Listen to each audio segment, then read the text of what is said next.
Welcome to the International News Program.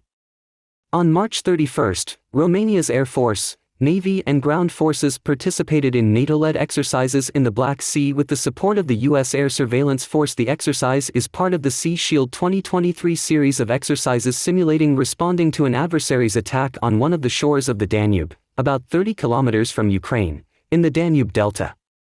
3,400 troops, from Albania, Bulgaria, France, Georgia, Greece, Poland, Portugal, the UK, the Netherlands, Moldova, the US and Turkey, will participate in the exercise alongside Romanian forces for until April 4. Sea Shield 2023 began on March 20, involving naval ships and aircraft along with other patrol vessels. The exercise also includes explosive divers and experts in chemical, biological and nuclear defense.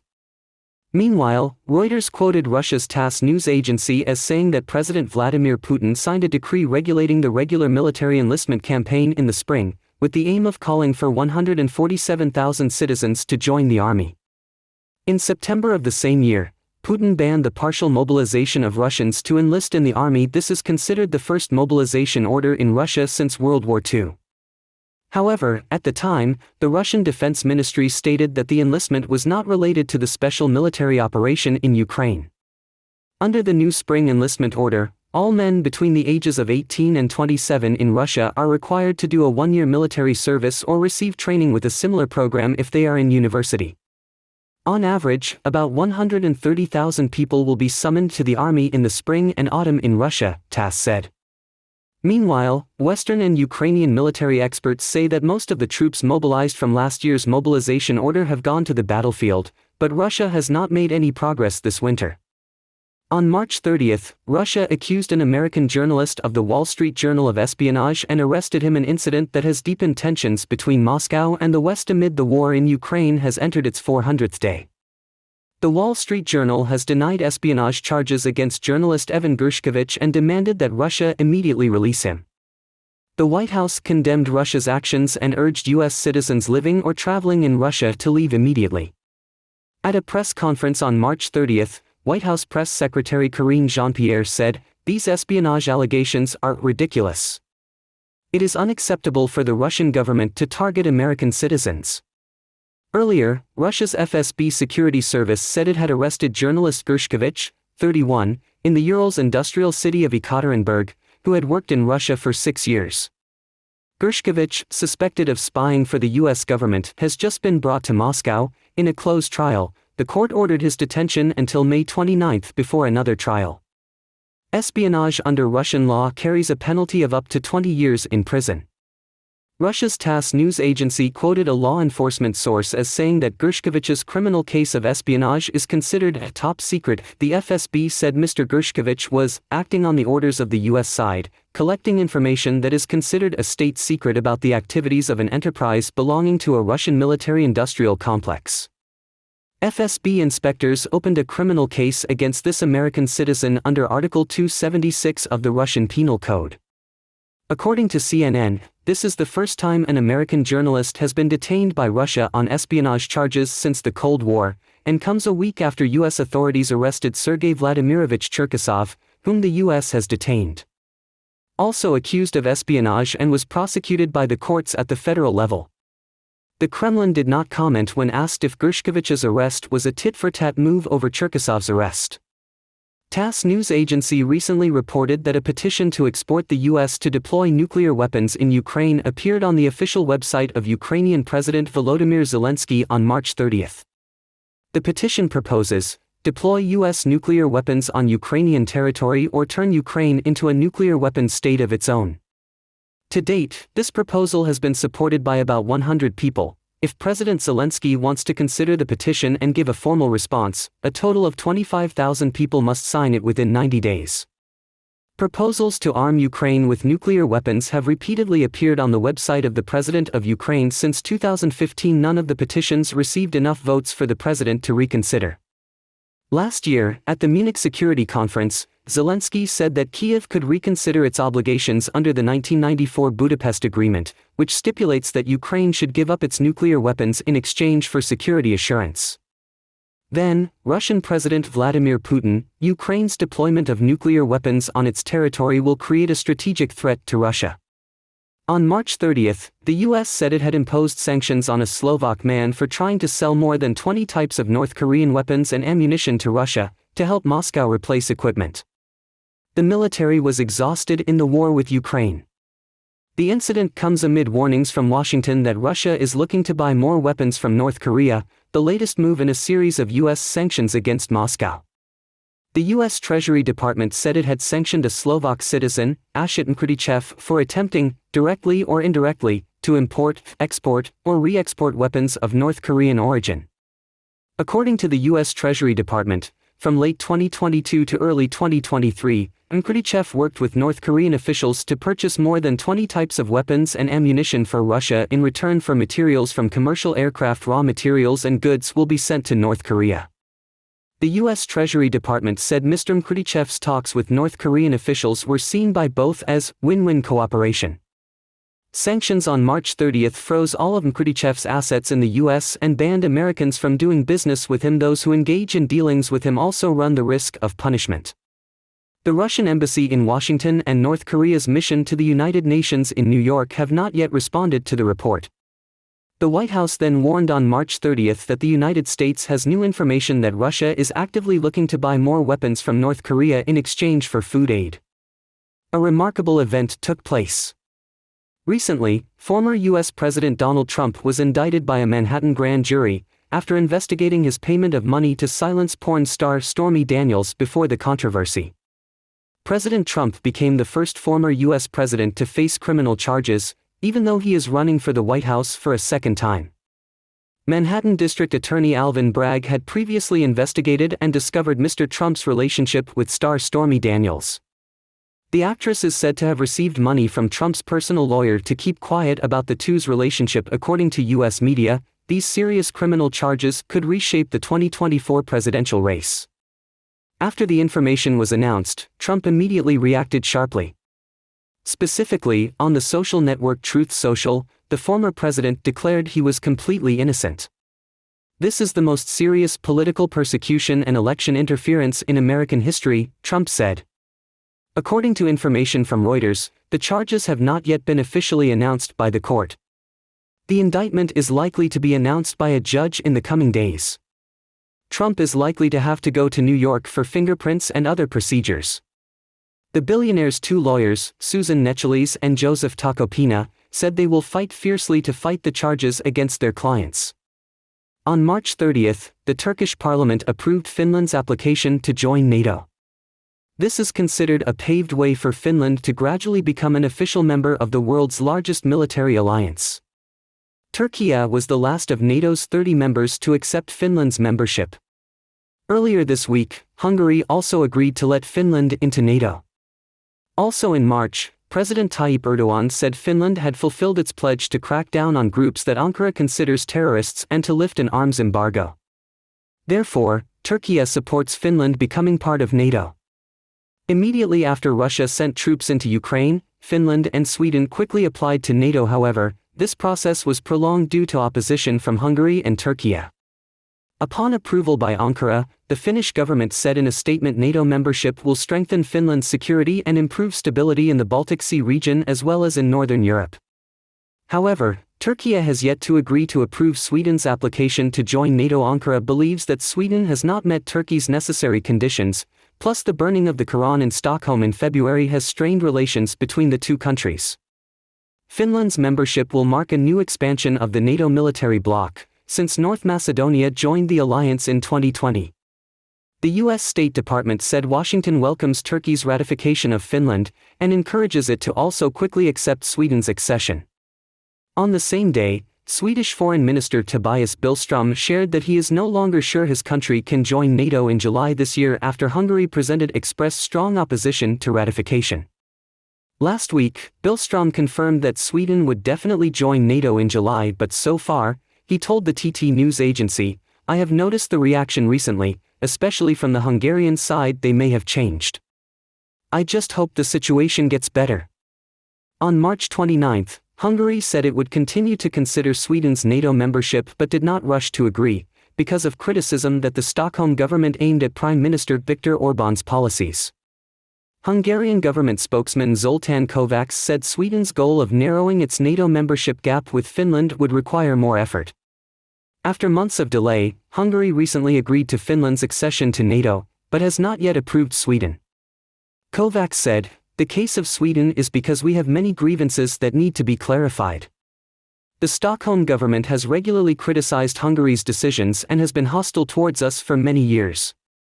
Kovács said that Sweden needs to change its tone to make the situation better. Meanwhile, Turkey accused Sweden of harboring members of the Kurdistan Workers' Party, PKK. The Ankara government believes that the PKK group is plotting a coup in Turkey. The leader of the island of Taiwan, Tsai Ing-wen, arrived in New York on March 29 while in transit to visit two Central American countries, Guatemala and Belize. These are two of the only 13 countries that still have relations with the island of Taiwan, according to Reuters. The Taiwan Island Representative Office confirmed Tsai's stop in New York and said she did not hold press conferences or participate in any public events in this city on the way back to Taipei. Tsai is likely to meet U.S. House of Representatives Speaker Kevin McCarthy in Los Angeles, California. But no party has officially confirmed a crowd greeted Tsai in New York, while others held placards with messages protesting American tax dollars are used to buy weapons for the island of Taiwan. They urged Washington to use reasonable money to create American jobs and develop infrastructure. China views Taiwan as a province awaiting reunification, even by force if necessary. Beijing has repeatedly warned U.S. officials not to meet with Tsai Ing-wen, whom China considers an instigator, demanding secession for the island of Taiwan. Before the sensitive trip to the Americas, Tsai Ing-wen said on March 29 at the international airport in Taoyuan that, "External pressure will not be able to stop our determination to connect with world. We are calm and confident, neither condescending nor agitated. Taiwan will steadfastly walk on the path of freedom and democracy, entering the big world. The road is difficult, but Taiwan is not alone." CCTV reported, on the same day of March 29, shortly after Tsai Ing-wen departed for the U.S., the spokesman of China's Taiwan Affairs Office, Zhou Fenglian said, "If she meets President Xia, it would be another act of incitement, seriously infringing on the One China principle, undermining China's sovereignty and territorial integrity, and destroying peace and stability in the Straits Taiwan. We vehemently oppose it and will definitely take strong measures." Recently, the White House's Indo-Pacific coordinator, Kurt Campbell, affirmed that efforts to build a foundation for the U.S.-China relationship have not yet been successful. Campbell said Cold War-like hotlines and crisis management mechanisms were needed. At a security conference, Campbell said Washington was ready to hold a phone call between President Joe Biden and Chinese President Xi Jinping. The official statement came in the context of continued tension between the U.S. and China because Tsai Ing-wen visited New York and Los Angeles last month. After the United States shot down a Chinese hot air balloon over South Carolina waters, President Biden also said he could talk to Xi by phone to ease tensions. So far, however, no phone calls have taken place. Campbell said Beijing had been reluctant to engage in discussions about establishing a line of communication amid the crisis. "We made those things during the Cold War," Campbell said. "And they fit perfectly with the current situation." Campbell said that Washington is starting to enter a new stage of competition with China. In addition, the White House official confirmed that the United States is increasing its focus on the Indo-Pacific region despite the war in Ukraine. This will be reflected in Washington's budget and commitments in the near future.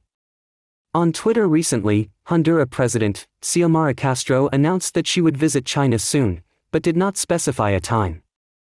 Castro's statement came just days after China officially established diplomatic relations with Honduras. The Central American country has ended a decades-long partnership with the island of Taiwan. Last week, Honduras foreign minister traveled to China to sign an agreement to establish diplomatic relations between the two countries. This change has further embellished Beijing's growing footprint in Latin America.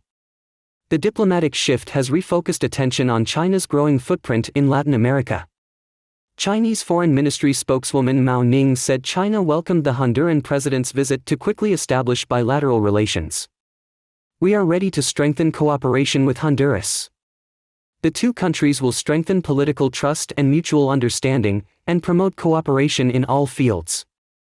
Honduras is one of 14 countries that maintain official diplomatic relations with Taiwan. China has repeatedly objected to this.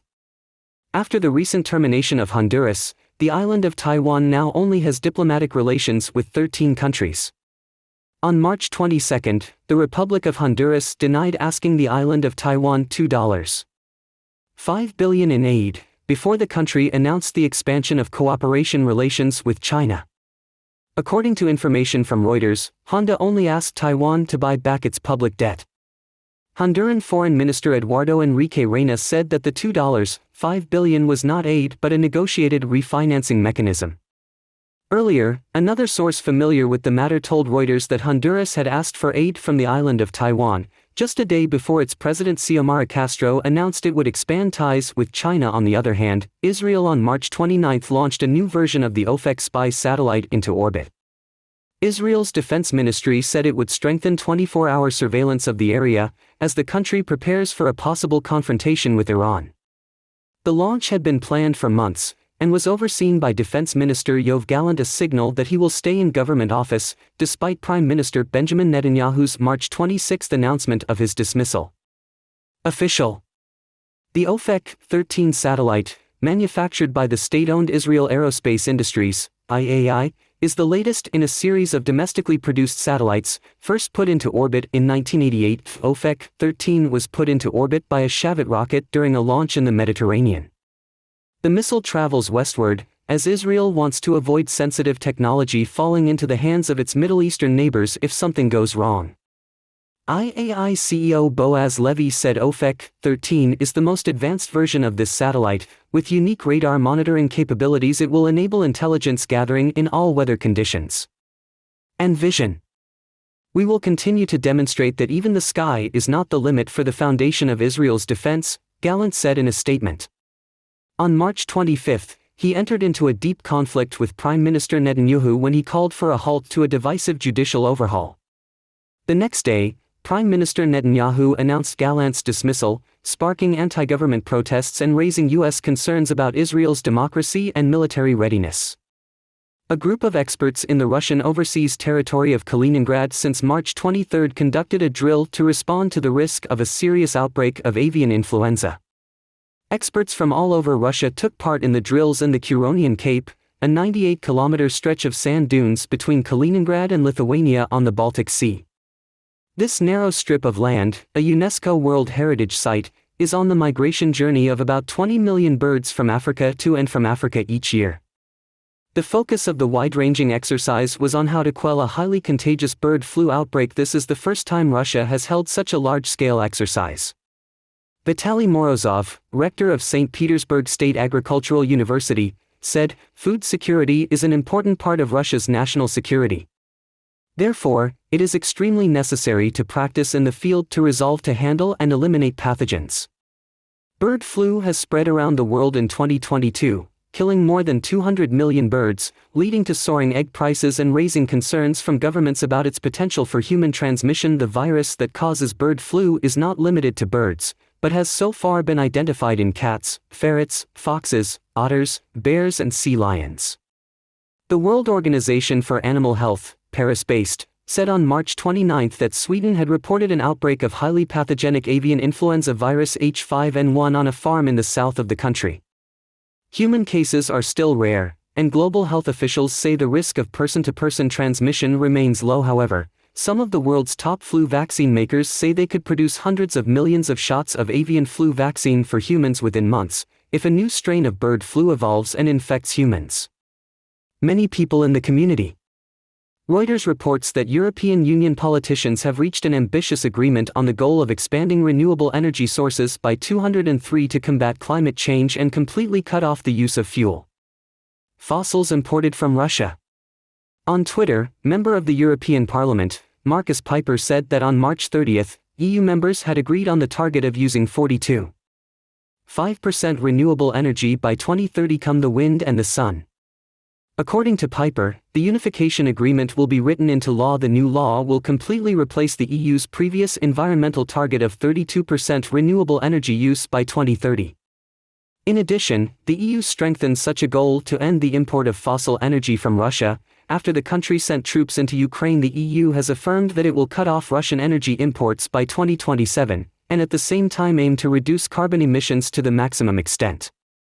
To achieve the new target, Mr. Piper said the EU would invest in wind and solar fields, minimize gas energy production, and integrate Europe's electricity grid into clean energy facilities.